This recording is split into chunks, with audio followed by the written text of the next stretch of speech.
wanted to tell you about my book, So Long as Game May Be Found Thereon. Released this book about 2 weeks ago, and it's for sale.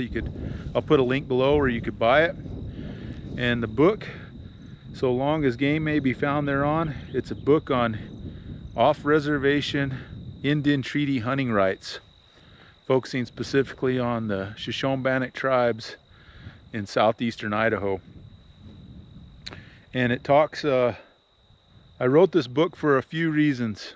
The first reason was my family, my ancestor, John Racehorse Sr., Pohave, was involved in the first off-reservation treaty rights test case for our tribe in Wyoming, and we lost.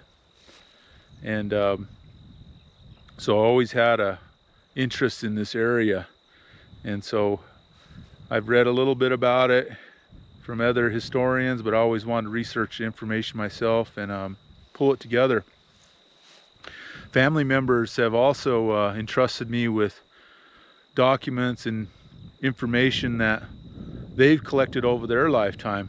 My family has always been involved in maintaining and enhancing our treaty rights and protecting them and exercising them. And I come from a family who resisted colonization. On my father's side, I come from the Chief Eagle Eye in the Boise Valley on my father's side, and on my mother's side I come from Chief Pocatello, and also from Pohave, the guy who was kind of the focal point of this book. But I've always been proud of that my family has resisted colonization. And but over the years, my family has given me documents and passed on knowledge to me about things, and they've also passed on.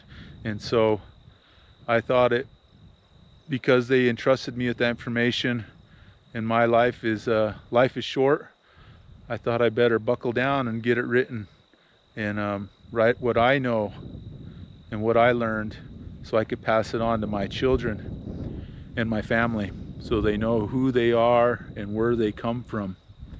It's important to do that, to honor your ancestors and to carry that knowledge for future generations. It's the Indian way. And the second reason why I wrote this book was I've seen over my life that Native people, in a lot of ways, they struggle. They've been struggling since they've been put on reservations. They've struggled with colonization, genocide, and they've been oppressed. And we deal with a lot of issues: drugs, alcohol, oppression from the federal government. And if you drive on a reservation, you'll see how, like, as soon as you cross the reservation boundaries, a lot of times the houses are really run down and people are poor. And we deal with a lot of diseases too, like diabetes and obesity and heart disease. And I see a lot of people, especially on social media, a lot of Indian people, they complain and they whine and they put others down. And I've been guilty of that in the past too, but it's not the way.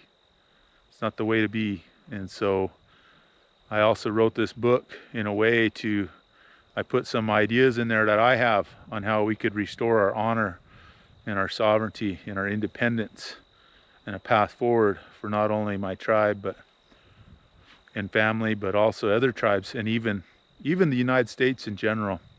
A lot of these things, they're not just limited to Indian country. We're seeing the same problems now starting to happen all over the United States. Entitlement, whining, complaining, lack of productivity. And so I put that in this book. I hope that has a positive impact upon our tribe and our society. So I hope you enjoy this book. I guess there's a third reason why I wrote it too. I've had non-Indian friends, and I've heard them say, kind of comments, joking comments, passive-aggressive comments about Indian hunting and their rights in general. And I think there's a lot of ignorance about that in regard to off-reservation Indian hunting and fishing laws and rights. And they don't know the past, the history, what we had to go through to maintain those rights, and what we had to do to get those rights, and expressly retain them during these treaty negotiations. And if they knew, I think they'd have a better understanding of who we are, where we come from, and they would appreciate why we resist and fight for our rights. And if they were in our shoes, they would do the same. That's my belief. And so I wrote it for the non-Indian sportsman, the bow hunter, the trophy hunters out there, the guys who go hunting, the non-Indians that go hunting. Maybe you could buy a book, and when you go hunting, and read it on the weekend or something, while you're in camp, and learn a little bit about off-reservation Indian hunting and fishing. I think you'll find it interesting. And so those are the 3 reasons why I wrote this book. And I look forward to seeing what kind of impact it has. Like I said, the most important thing to me is that my family, they know who they come from and where they, and what their roots are, and they honor their ancestors, but also to have an impact upon our society, and that they appreciate history, even though it's ugly. They appreciate it, learn from it, and they make a better path forward. So I'll put a link below, and check it out. Thank you.